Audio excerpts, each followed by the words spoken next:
اِنَّا خَلَقْنَا الْإِنسَانَ مِن نُطْفَةٍ، اے انسان سن، ہم نے تجھے ایک ناپاک قطرے سے پیدا فرمایا۔ پتا کیا چلا؟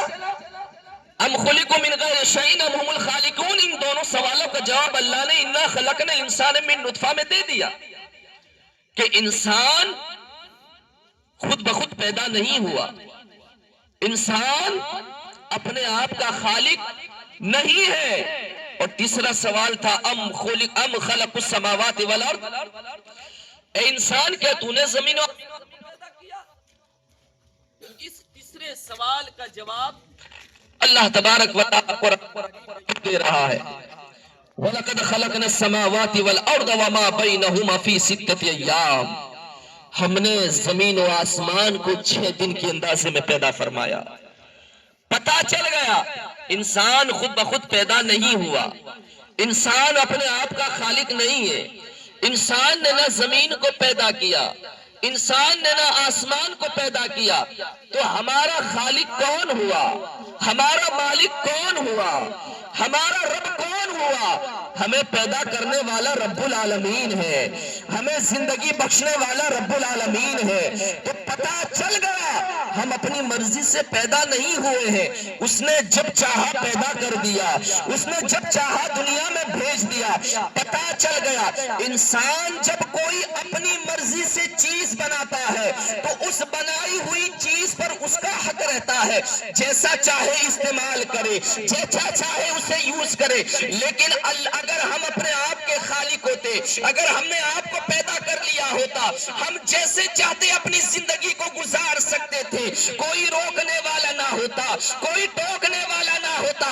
اگر انسان اپنے آپ کا خالق ہوتا پھر تو زنا اور نکاح میں کوئی فرق نہ رہتا، حلال و حرام میں کوئی تمیز نہ رہتی۔ اگر کوئی بندہ گناہ کا کام کر رہا ہوتا، اگر کوئی روکنے کے لیے جاتا اے بندے یہ گناہ کا کام نہ کرو، تو وہ بندہ کہتا میں اپنے آپ کا خالق ہوں، میں نے اپنے آپ کو پیدا کیا ہے، کوئی مجھے نہیں روک سکتا ہے، میں اپنی مرضی سے زندگی گزاروں گا۔ لیکن اللہ نے واضح طور پر کہہ دیا اے انسانوں، اگر تم اپنے آپ کے پیدا کرنے والے ہو تو تمہیں اختیار ہے، تم جیسی چاہو زندگی گزارو، تم جیسی چاہو اپنی عملی زندگی میں عمل کرتے رہو۔ لیکن پتا چل گیا تمہارا پیدا کرنے والا اللہ ہے، تمہارا خالق اللہ ہے، تمہارا رب اللہ ہے، تو تمہیں بھی اپنی مرضی سے زندگی نہیں گزارنی ہے، تمہیں بھی اپنی مرضی سے اپنی زندگی کو نہیں گزارنا ہے۔ اللہ اکبر! بندے کی سمجھ میں آ گیا کہ ہم اپنے آپ کے خالق نہیں ہیں، ہم نے اپنے آپ کو پیدا نہیں کیا ہے، ہمارا پیدا کرنے والا رب العالمین، ہمارا پیدا کرنے والا خالق العالمین ہے۔ ہم نے مولا سے پوچھا اے مولا، ہمیں معلوم ہو چکا کہ ہم اپنی مرضی سے پیدا نہیں ہوئے، تو نے اپنی مرضی سے پیدا کیا، تو ہمارا خالق ہے، ہمیں اپنی مرضی سے زندگی گزارنے کا کوئی حق نہیں ہے۔ اب تو بتا دے ہم تیری مرضی کے مطابق زندگی گزاریں گے، تو جس میں راضی ہے ہم اسی کے مطابق عمل کریں گے۔ اللہ اکبر!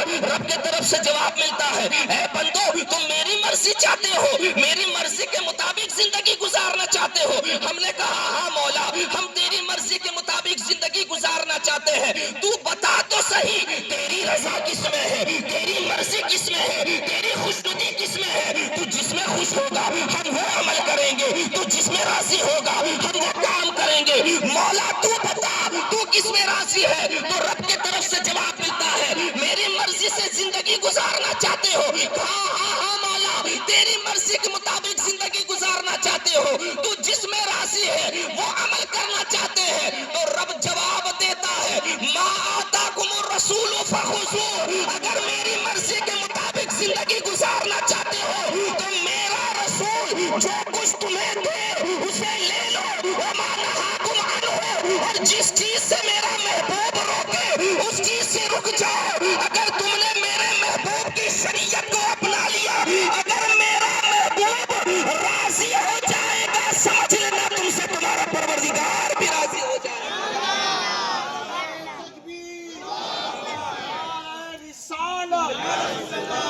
حضور شیخ الاسلام زندہ باد۔ پتا کیا چلا؟ اس آیت کریمہ سے یہ بھی معلوم ہوا کہ خدا کی رضا محبوب کی رضا میں ہے۔ اللہ اکبر! ساری کائنات عبادت کرتی ہے، نمازیں پڑھتی ہے، بندہ نماز پڑھتا ہے. بھائی کیوں نماز پڑھتے ہو؟ کہا مولا کو راضی کرنے کے لیے. ماہ رمضان آتا ہے، بندہ روزہ رکھتا ہے. کیوں روزہ رکھتے ہو؟ کہا مولا کو راضی کرنے کے لیے. غریب کی مدد کرتا ہے، کیوں مدد کر رہے ہو؟ مولا کو راضی کرنے کے لیے. قرآن کی تلاوت کرتا ہے، کیوں قرآن کی تلاوت کرتا ہے؟ کہا مولا کو راضی کرنے کے لیے. ہر چیز مولا کو راضی کرنے میں لگے رہے ہیں. عبادت بھی مولا کو راضی کرنے کے لیے، ریاضت بھی مولا کو راضی کرنے کے لیے، مدد بھی مولا کو راضی کرنے کے لیے، تلاوت بھی مولا کو راضی کرنے کے لیے. لیکن مولا سے تو پوچھو، مولا تو کس میں راضی ہے؟ مولا تو کس میں راضی ہے؟ اللہ اکبر. ساری کائنات جو عمل کرتی ہے خدا کو راضی کرنے کے لیے، لیکن ہم بڑے خوش قسمت ہیں، اللہ نے ہمیں امام الانبیاء کا امتی بنایا ہے. ساری کائنات خدا کو راضی کرنے پہ لگی ہوئی ہے، لیکن محبوب کی شان یہ ہے، اللہ محبوب سے کہہ رہا ہے وَلَسَوْفَ يُعْطِيكَ رَبُّكَ فَتَرْضَىٰ. اے محبوب ہم آپ کو اتنا عطا کریں گے کہ آپ اپنے رب سے راضی ہو جائیں گے. سبحان اللہ، سے سبحان راضی ہو اللہ، جائیں گے. سبحان جب یہ اللہ. منظر بریلی کے کلندر نے دیکھا، اس کو محبت کے امام نے دیکھا، اس کو محبت کے امام نے دیکھا، حافظ ایمان امت نے دیکھا، اہل بیت کی محبت کو عام کرنے والے نے دیکھا کہ خدا مصطفیٰ کی رضا چاہتا ہے تو وہ بریلی کا کلندر خاموش نہ رہا. حضور کی تعریف لکھتے گئے اور پکار اٹھتے ہیں یا رسول اللہ، خدا کی رضا چاہتے ہیں تو عالم، خدا کی رضا چاہتے ہیں تو عالم، اور خدا چاہتا ہے رضائے محمد. سبحان اللہ، سبحان اللہ، سبحان اللہ. آپ اندازہ کریں، پتا چل گیا حضور کی رضا میں، حضور کی رضا میں خدا کی رضا، حضور کی رضا میں خدا کی رضا ہے. اللہ قرآن میں کہہ رہا ہے ہر ذی روح کو ایک نہ ایک دن اس دنیا چھوڑ کے جانا ہے، لیکن جتنی زندگی ہے نا، جتنی زندگی ہے اتنی زندگی کا حساب بھی دینا ہے. اتنی زندگی کا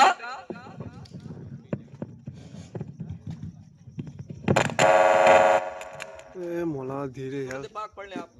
اللہم صلی اللہ سیدنا مولانا محمد. اللهم صل على سيدنا مولانا محمد واصحابه وبارك وسلم صلاة والسلام عليك يا رسول الله صلى الله عليه وسلم. جتنی زندگی ہے ہمیں اس زندگی کا حساب دینا ہے. اللہ قرآن میں کہہ رہا ہے ہر ذی روح کو ایک نہ ایک دن اس دنیا چھوڑ کر جانا ہے. آپ پریشان نہ ہو، مجھے اپنا وقت معلوم ہے کب مجھے ختم کرنی ہے. انشاءاللہ 12 کے اوپر تو نہیں جائے گا. وَإِنَّمَا تُوَفَّوْنَ أُجُورَكُمْ يَوْمَ الْقِيَامَةِ. قیامت کے دن سارے بندوں کو ان کے سارے اجر کا پورا پورا بدلہ دے دیا جائے. اب اللہ آگے کیا کہہ رہا ہے؟ فَمَنْ زُحْزِحَ عَنِ النَّارِ. جو جہنم کی آگ سے بچا لیا گیا، وَأُدْخِلَ الْجَنَّةَ. اور جنت میں جسے داخلہ دے دیا گیا، فقد فاز. تو وہی سب سے بڑا کامیاب ہے. وَمَا الْحَيَاةُ الدُّنْيَا. اور یہ دنیاوی زندگی نہیں ہے الا متاع الغرور، مگر تھوڑا سا سامان. یہ جو دنیا کی زندگی ہے یہ تھوڑا سا سامان ہے. آج ہم نے کامیابی کی جو علامت بنائی ہے، ہم نے یہ بنائی ہے کہ جس کے پاس عیش و عشرت کے لیے ساری چیزیں مہیا ہو وہ کامیاب انسان ہے. ہر انسان کے پاس اگر رہنے سہنے کے لیے اعلیٰ مکان ہو تو یہ سمجھتا ہے کہ یہ کامیاب انسان ہے. زندگی کی ہر سہولت بندے کے پاس ہو تو سمجھتا ہے کہ یہ کامیاب انسان ہے. یہ ظاہری طور پر ہمیں یہ کامیابی کی علامت دکھ رہے ہیں. رہنے کے لیے اچھا مکان تو کامیاب ہے، عیش و عشرت گزارنے کے لیے ساری چیزیں مہیا یہ کامیاب ہے، زندگی کی ہر آسائش اس کے پاس ہے یہ کامیاب ہے. لیکن اللہ اکبر، اللہ کامیابی کی علامت کسے بتا رہا ہے؟ اللہ کامیاب کسے کہہ رہا ہے؟ نہ دولت والوں کو کہا جا رہا ہے، نہ شہرت والوں کو کہا جا رہا ہے، نہ بہت زیادہ جائیداد والوں کو کامیاب کہا جا رہا ہے. اللہ کسے کامیاب کہہ رہا ہے؟ وَأُدْخِلَ الْجَنَّةَ فَمَنْ زُحْزِحَ عَنِ النَّارِ. کہ کامیاب انسان کون ہے؟ جو جہنم کی آگ سے بچا لیا گیا، جنت میں داخل کر دیا گیا، فقط فاز، تو یہ کامیاب انسان ہے، یہ کامیاب انسان ہے۔ اللہ اکبر۔ میرے کریم آقا علیہ الصلوۃ والتسلیم کے پیارے دیوانوں، آپ اندازہ کریں، آپ سوچیں، آپ غور و فکر کریں، ہماری زندگی کتنی ہے یہ ہمیں معلوم نہیں ہے۔ ہم نے رب سے پوچھا، مولا تو نے کلو نفس ذائقۃ الموت بیان کر دیا، لیکن اس کا وقت بیان نہیں کیا کہ ہمیں موت کب آنی ہے، ہمیں موت کب آنی ہے۔ کوئی قید لگا دیتا، 60 سال کے اوپر جب جاؤ گے تمہیں کبھی بھی موت آ سکتی ہے، تو 59 سال کا بندہ ہو جاتا تو ہو سکتا رب کی بارگاہ میں آ جاتا، رب کی بارگاہ میں گریہ وزاری کر لیتا، رب کی بارگاہ میں توبہ استغفار کر لیتا۔ اب موت کا وقت قریب ہے، لیکن یہاں تو رب نے مطلق رکھا ہے، ہر ذی روح کو، ہر جاندار کو ایک نہ ایک دن اس دار فانی کو چھوڑ کر جانا ہے۔ ہم نے مولا سے پوچھا، مولا تو نے یہ مطلق کیوں رکھا ہے؟ کوئی قید رکھی ہوتی تو سمجھ میں آتا۔ اللہ اکبر۔ اللہ نے کہا تاکہ بندہ ہر وقت میرے خوف سے کانپتا رہے، ہر وقت میری یاد میں مصروف رہے۔ کوئی گناہ کا کام کرنے جائے، بندے کو خوف لاحق ہو جائے، اگر گناہ کرتے کرتے مجھے موت آ گئی میرا کیا بنے گا؟ رشتہ داروں کے حقوق کو پامال کرتے ہوئے مجھے موت آ گئی میرا کیا بنے گا؟ بھائی پر ظلم کرتے ہوئے مجھے موت آ گئی میرا کیا بنے گا؟ جوا کھیلتے کھیلتے مجھے موت آ گئی میرا کیا بنے گا؟ شراب نوشی کرتے کرتے مجھے موت آ گئی میرا کیا بنے گا؟ کل نفس ذائقۃ الموت، ہر انسان کو ایک نہ ایک دن مرنا ہے، لیکن قید نہیں لگائی۔ اللہ اکبر۔ اے انسانوں، اب بھی وقت ہے، گناہ کرنے سے پہلے موت کا خیال کر لے، کوئی غلط کام کرنے سے پہلے موت کا خیال کر لے۔ خدا را اگر گناہ کرتے کرتے تمہیں موت آ گئی، تمہاری قبر کی منزلیں کٹھن ہو جائے گی، آخرت کی منزلیں کٹھن ہو جائے گی۔ اللہ اکبر۔ بندہ ہر وقت نیکیوں میں لگا رہے، خدا کی یاد میں مصروف رہے۔ میرے آقا علیہ الصلوۃ والتسلیم کے پیارے دیوانوں، آقا تو یہاں تک ارشاد فرماتے ہیں جب بندہ دل میں صرف خدا کو یاد کر لیتا ہے، ابھی زبان پہ لفظ اللہ نہیں آیا ہے، دل میں اس نے لفظ اللہ کہا ہے، تو حضور فرماتے ہیں جو بندہ دل میں خدا کو یاد کرنے کا ارادہ کر لیتا ہے، اللہ تبارک و تعالیٰ صبح سے لے کر شام تک اس کی حفاظت کے لیے فرشتوں کو مقرر فرما دیا۔ اندازہ کریں، اللہ کی یاد میں لگے رہیں، اللہ کا ذکر کرتے رہیں۔ نماز کے متعلق کبھی آپ نے حضرت سے سنا، بڑی پیاری باتیں سنی، ہم پر فرض ہے، الحمدللہ ہم پر نماز فرض سے کسی حال میں معاف نہیں، اور نماز تو اس نے ایک بہترین عبادت ہے۔ ایک حدیث پاک سناؤ آپ کو، حضور کی بارگاہ میں تحفے لے کر آتے تھے، ہدیہ قبول کرنا، تحفہ قبول کرنا، یہ حضور کی سنت ہے کہ نہیں؟ جیسا بھی دو آپ تحفہ قبول کر لیں، انکار نہ کریں، قبول کر لیں۔ اور حضور نے یہ بھی فرمایا کہ آپ اپنے بھائیوں کو، اپنے رشتہ داروں کو ایک دوسرے کو تحفے دیا کریں تاکہ اس سے آپس میں محبت برقرار رہے۔ حضور کی بارگاہ میں بہت سارے صحابہ جو امیر صحابہ تھے نا، وہ تحفے لے کر آتے، حضور ان کا تحفہ قبول کرتے اور انہیں دعائیں دیتے۔ لیکن کچھ غریب صحابہ تھے نا، ان کی حالت ایسی تھی کہ ایک وقت کا بھی کھانا انہیں بمشکل ملتا تھا۔ جنہیں کھانا بمشکل ملتا وہ حضور کی بارگاہ میں کیا تحفہ پیش کریں؟ وہ بھی حاضر رہتے تھے، جو اصحاب صفہ میں سے تھے، مسجد میں ہی رہتے تھے، حضرت ابو ہریرہ وغیرہ، کیونکہ وہ مسجد میں ہی رہتے تھے، ان کے کھانے پینے کا انتظام حضور نے دیگر صحابہ کی ذمہ لگا دیا تھا، جس کے پاس جیسی استطاعت ہو ان صحابہ کو کھلائے، اصحاب صفہ۔ تو جو امیر صحابہ تھے حضور کی بارگاہ میں آتے، تحفہ پیش کرتے، حضور خوش ہو جاتے اور حضور دعائیں دیتے۔ جب حضور انہیں دعائیں دیتے نا تو ان صحابہ کی آنکھوں میں آنسو آ جاتے، آنسو آ جاتے۔ حضور نے دیکھا اصحاب صفہ کو، جو غریب تھے انہیں دیکھا کہ تم رو کیوں رہے ہو؟ کہا یا رسول اللہ کاش بھی ہمارے پاس دولت ہوتی، ہم آپ کے لیے تحفہ لاتے، آپ کو دیتے، آپ کے لبھائے مبارک سے دعائیں نکل جاتی۔ ارے دعائیں کیوں نہ نکلتی؟ حضور کے لب ہی ایسے لفظ ہیں کہ امام اعلیٰ حضرت کہتے ہیں وہ گل ہے لبہائے نازکن سے، ہزار جھڑتے ہیں پھول جن سے، گلاب گلشن میں دیکھے بلبل یہ دیکھ گلشن گلاب میں۔ سبحان اللہ۔ حضور کا پورا لب گویا کہ ایک چمن تھا، ایک ایک لفظ نکلتے تھے گویا کہ پھول جھڑتے تھے۔ جب یہ صحابہ نے جو غریب صحابہ تھے انہوں نے عرض کیا یا رسول اللہ کاش ہمارے پاس دولت ہوتی، ہم بھی جاتے محنت کرتے پیسہ کماتے تحفہ لاتے اور آپ کی دعاؤں سے ہم نوازے جاتے، اللہ بس یہی خیال نے ہم کو رلا رکھا ہے۔ اب سنیں حضور کا جواب سنیں، حضور نے کیا حضور فرماتے ہیں اے میرے صحابہ سنو، تم غریب ہو یہ مت سمجھنا، تم یہیں رہتے ہو، تم تو روزانہ 5 وقت مجھے تحفہ دے دیا کرتے ہو، 5 یہ تحفہ دیتے ہیں تو میرا قلب خوش ہوتا ہے، تم تحفہ دیتے ہو میری آنکھوں کو ٹھنڈک پہنچ جایا کرتی ہے۔ یہ حضور نے ارشاد فرمایا تحفہ کون ہے؟ وہ نماز ہی تو ہے، انسان کو تحفہ دے دل خوش ہوتا ہے۔ حضور نے یہ نماز کی اہمیت بتائی، تم تو روزانہ کیونکہ تم یہیں رہتے ہو، تم 5 وقت مجھے تحفہ دیتے ہو، ان کے پاس تو جب آتا ہے تب یہ تحفہ دیتے ہیں، لیکن تم تو 5 وقت مجھے تحفہ دیتے ہو۔ اللہ اکبر۔ میرے کریم آقا علیہ الصلوۃ والتسلیم کے پیارے دیوانوں، یہ ہماری زندگی مختصر سی زندگی ہے، ہمیں اس دنیا کو چھوڑ کر جانا ہے، لیکن یاد رکھنا دنیا سے جاؤ تو ایسے جانا کہ تاکہ آپ کو یاد کر کے لوگ آپ کی برائی بیان نہ کرے، آپ کے حق میں دعائیں کرتے نظر آئے، آپ کو دعائیں دیتے نظر آئے، آپ کو دعائیں دیتے نظر آئے۔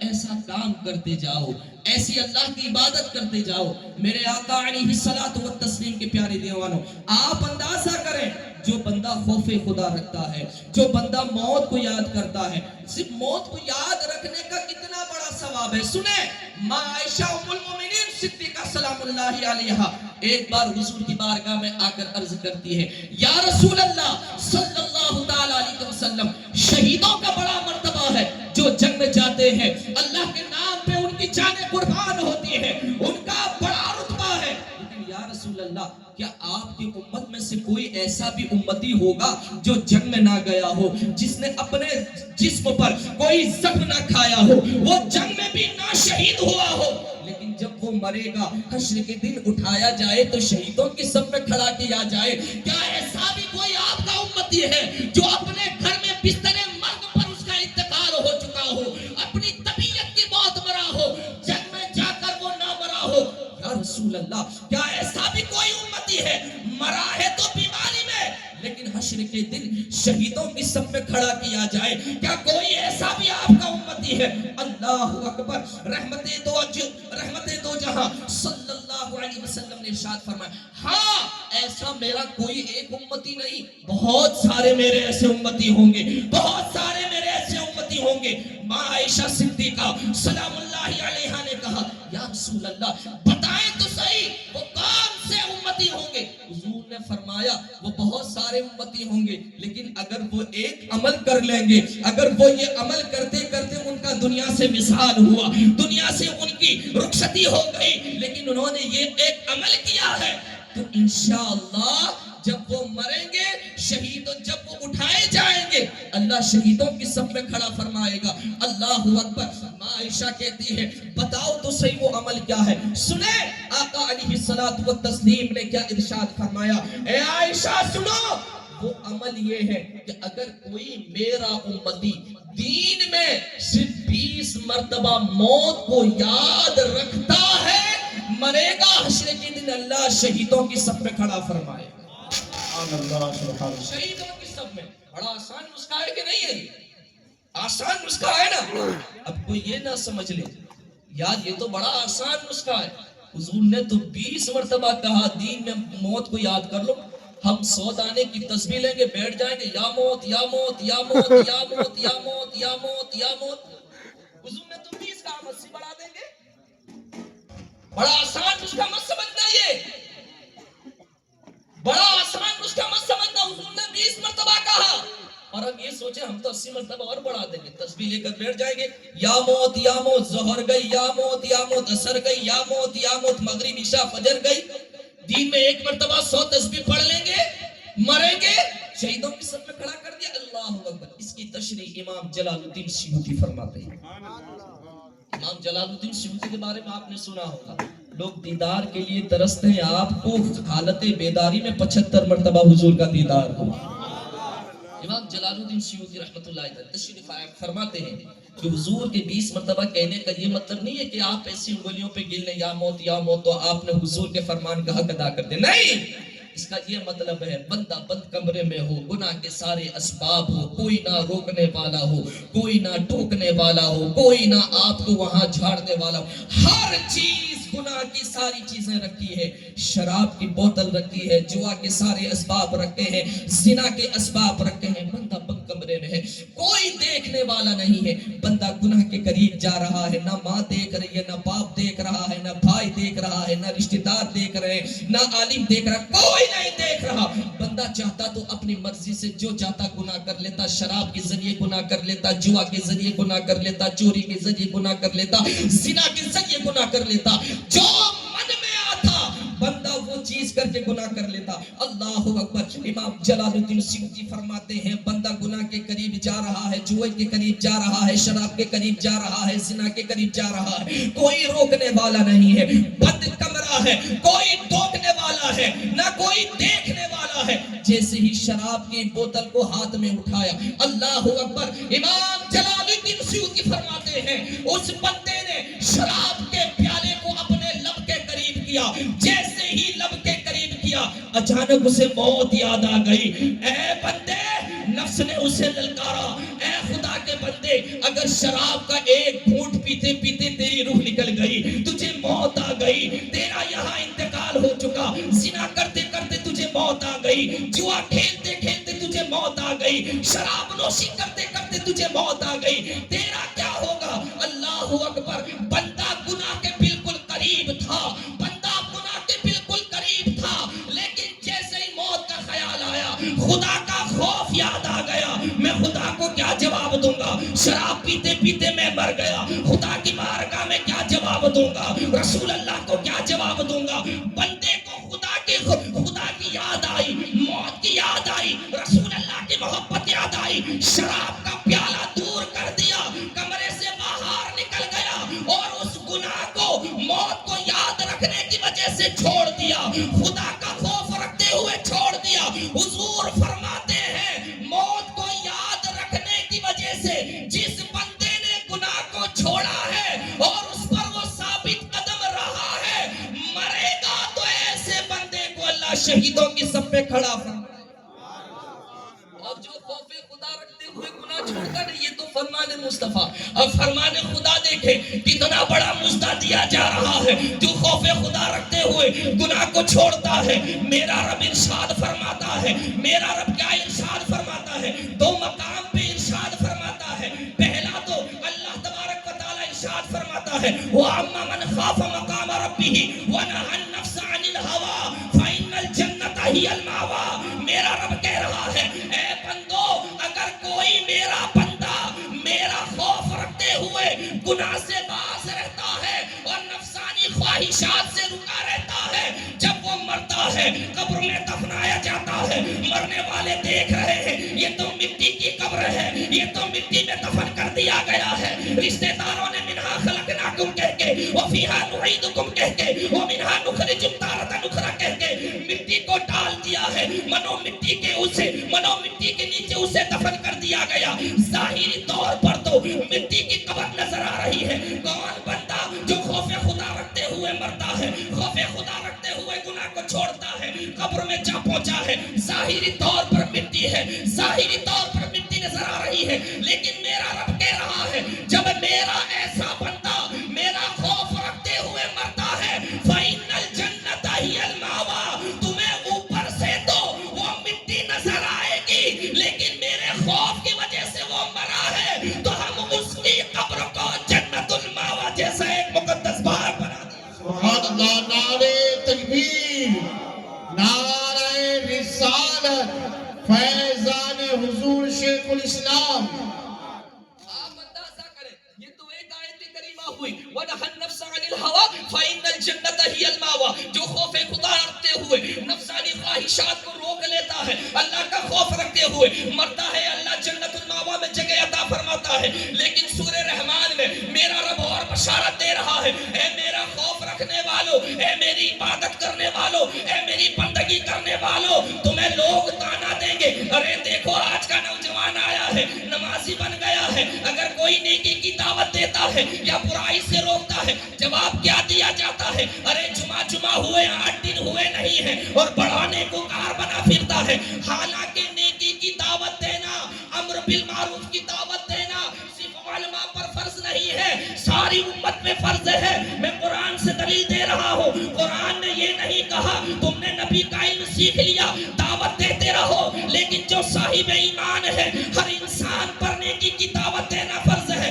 آپ کہیں گے بتاؤ قرآن میں کہاں لکھا؟ قرآن کہہ رہا ہے کنتم امۃ خیر امۃ اخرجت للناس تأمرون بالمعروف وتنہون عن المنکر، تم بہترین امت ہو جو لوگوں کے لیے نکالی گئی ہو۔ کس لیے نکالی گئی ہو؟ گناہ کرنے کے لیے نکالی گئی ہو، عیاشی کرنے کے لیے نکالی گئی ہو، اپنی طبیعت کے مطابق زندگی گزارنے کے لیے نکالی گئی ہو۔ مولا کس لیے نکالی گئے ہیں؟ تو اللہ کہہ رہا ہے اخرجت للناس، ہم نے تمہیں ظاہر کیا، تمہیں امت خیر بنایا، حضرت نوح کی امت سے تمہیں افضل بنایا، صالح کی امت سے تمہیں افضل بنایا، ہود کی امت سے تمہیں افضل بنایا، ابراہیم کی امت سے تمہیں افضل بنایا، یعقوب کی امت سے تمہیں افضل بنایا، زکریا کی امت سے تمہیں افضل بنایا، سارے نبیوں کی امتوں سے تمہیں خیر امت بنایا ہے۔ تو جو خیر امت ہو اس کا کام عیاشی کرنا نہیں ہوتا ہے، جو خیر امت ہو اس کا کام رشتہ داروں کو ناراض کرنا نہیں رہتا ہے، جو خیر امت ہو نمازوں کو چھوڑنا اس کا کام نہیں ہوتا ہے، شراب نوشی کرنا اس کا کام نہیں ہوتا ہے، زنا کے اڈے پر جانا اس کا کام نہیں ہوتا ہے۔ تم خیر امت ہو، اس لیے نکالی گئی ہو تأمرون بالمعروف، تم بھلائی کا حکم دیتے رہو، وتنہون عن المنکر، برائی سے روکتے رہو۔ اگر تم یہ کام کر لو گے، تأمرون بالمعروف وتنہون عن المنکر پر عمل کر لو گے، مرو گے، جنت بھی قبر بھی جنت کا باغ بنا دی جائے گی، اور جب جنت میں جاؤ گے مصطفیٰ کا پڑوسی یہ خیر امت ہے۔ ہر امت پر فرض ہے کہ اگر تم جو علم کی بات جانتے ہو اپنے بھائی کو بتاؤ۔ مطلق کہا اخرجت للناس، اخرجت للعلماء نہیں کہا، اخرجت للناس، حضور کی ساری امت اس میں آ گئی، ساری امت پر فرض ہے۔ اب جب بندہ خوف خدا رکھتا ہے تو کیسے؟ اب تک تو ہم نے ایک جنت سنی ہے، مریں گے جنت میں جائیں گے، جنت میں جائیں گے، جنت میں، حالانکہ جنت 8 ہے، جنت 8 ہے، اس کے دروازے الگ الگ ہے، جیسے جیسے لوگ اعمال ہوں گے سارے ایک مرتبہ حضور نے بات آ گئی تو میں آپ کو بتا دوں، حضور مسجد نبی میں بیٹھے ہوئے جنت کا تذکرہ چل رہا ہے، کسی کو باب الریان سے بلایا جائے گا، کسی کو باب الصلاۃ سے بلایا جائے گا، یہ جنت کے دروازوں کے نام ہیں، ساری چیزیں، کسی کو اس سے بلایا جائے، کسی کو اس سے بلایا جائے گا۔ تو یار غار مصطفیٰ بھی بیٹھے، افضل البشر بعد الانبیاء بھی بیٹھے، وہ بھی بیٹھے، جنت کا تذکرہ ہو رہا، کسی کو اس سے بلایا جائے، کسی کو اس سے بلایا جائے، کسی کو اس سے بلایا جائے گا، 8 ہے دروازے، سب سبحان اللہ کی صدا لگا رہے۔ صحابہ حضرت ابوبکر صدیق رضی اللہ تعالیٰ عنہ رو رہے اللہ، حضور نے یار غار کو روتے ہوئے دیکھا، پوچھا اے صدیق، اب جسے حضور صدیق کہہ دے اسے کوئی جھوٹا بنا نہیں سکتا، کیوں؟ وما ينطق عن الهوى ان هو الا وحی یوحی۔ ایک بار حضرت جبریل حضور کی بارگاہ میں، حضور نے پوچھ لیا اے جبریل، اگر اللہ تمہیں اختیار دے کہ تم فرشتے نہ بنتے، تم انسان بن جاؤ، تو تم بتاؤ کس کی شکل اختیار کرتی؟ تو جبریل نے کہا یا رسول اللہ، آپ کے یار غار ابو بکر کی صدیق نے بنا دی۔ اس سے اندازہ کریں سدرا کے مکین سید الملائکہ جب صدیق کی شکل اختیار کرے، بتاؤ ذات صدیق میں اللہ نے کتنی برکتیں رکھی ہوگی، کتنی برکتیں۔ اور بات آئی گئی تو بتا دوں، مولا کائنات سے پوچھا اے علی بتاؤ سب سے زیادہ طاقتور کون؟ علی نے کہا میرا بھائی صدیق۔ کہا مولا آپ کہہ رہے؟ کہا ہاں۔ کہا وہ کہہ رہا ہے کہ جس کے بارے میں مشہور ہے شاہ مردہ، شیر یزدہ، قوت پروردگار لا فتح الا علی لا سیف الا ذوالفقار، ایک بڑا طاقتور کہہ رہا ہے میرا بھائی صدیق طاقت میں مجھ سے زیادہ۔ کہا کیسے؟ کہا جب مکہ فتح ہوا، خانہ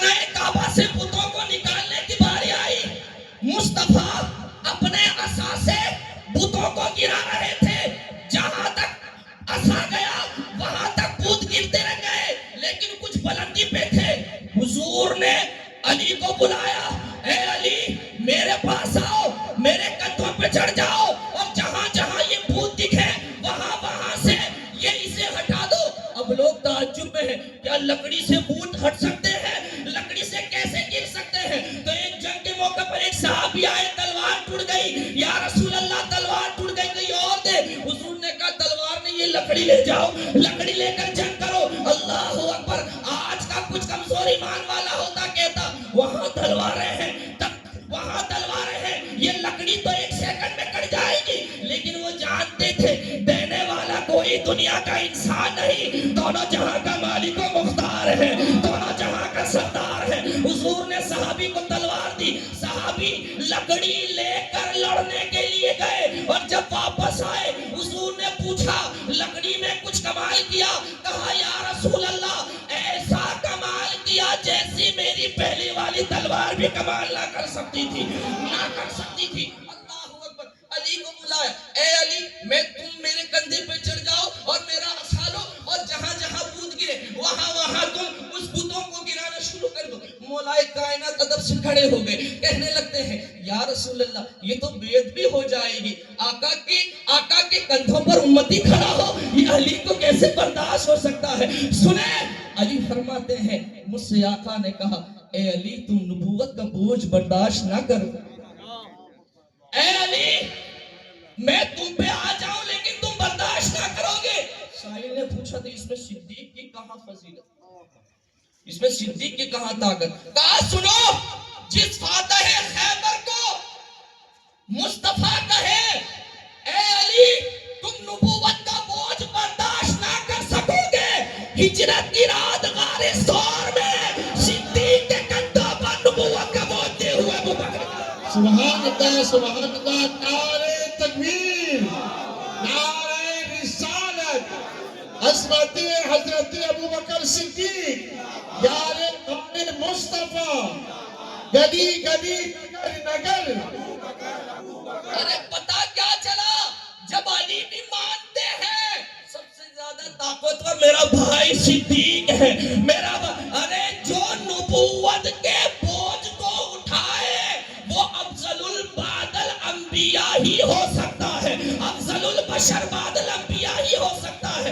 پتا کیا چلا؟ یہاں مرحوم کا چہلم ہے، صدیق کا ذکر چھیڑ کر مغفرت کی سند بھی لگا دی ہے، مغفرت کی سند لگا دی ہے۔ آپ کہہ سکتے ہیں ارے یار یہ کیسے ہو سکتا ہے، صدیق کا ذکر چھیڑنے سے کیسے مغفرت ہو سکتی ہے؟ تو سنو صدیق کی شان کیا ہے۔ اب تک تو ہم نے سنا حضرت حسان آتے ہیں نبی کی بارگاہ میں، نبی کی تعریف کرتے ہیں، نبی کی حمد بیان کرتے ہیں، نبی کی نعت پڑھتے ہیں۔ اللہ اکبر! ایک بار صدیق بھی بیٹھے ہیں، عمر بھی بیٹھے ہیں، عثمان بھی بیٹھے ہیں، مولا کائنات بھی بیٹھے ہیں، حسین حسین بھی ہے، دیگر صحابہ بھی ہے۔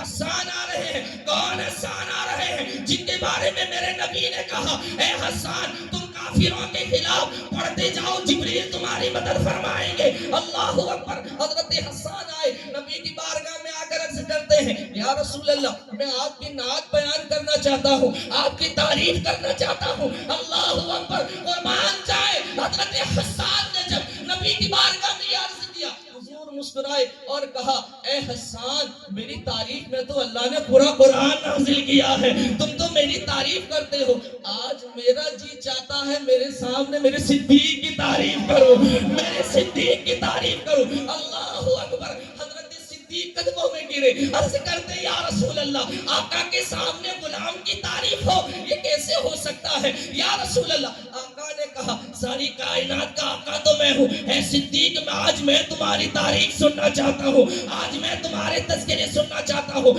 حضرت حسان نے حضرت صدیق کی تعریف کرنے سے پہلے حضرت عمر کو دیکھا، حضرت عثمان